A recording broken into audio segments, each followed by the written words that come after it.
మన హిందూ సంప్రదాయంలో గొప్పతనం సరస్వతీదేవి చిత్రం మీరు చూసుంటారు. అక్కడ నెమలి ఉంటుంది. ఎందుకు ఉంటుంది? సరస్వతీదేవి చిత్రంలో నెమలి ఏంటి చెప్పండి? ఎందుకు నెమలి పని ఏంటి? వీణ ఉందంటే సంగీతం, పుస్తకం ఉందంటే సాహిత్యం, హంస ఉందంటే ఆవిడ వాహనం. నెమలి ఎందుకు? నెమలి బ్రహ్మచర్యానికి సంకేతం. ఆడనెమలి మగనెమలి కలవకుండానే సంతానాన్ని కంటాయి.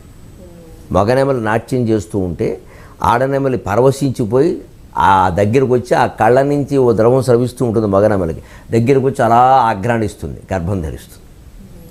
భౌతిక సంపర్కం లేకుండా నెమలి గర్భం ధరిస్తుంది. అందుకని దాన్ని అస్ఖలిత బ్రహ్మచర్యం అంటారు. శ్రీకృష్ణుడు జీవితం అంతా పాటించింది అది. కాబట్టే 16,000 సంవత్సరాలు చేశాడు.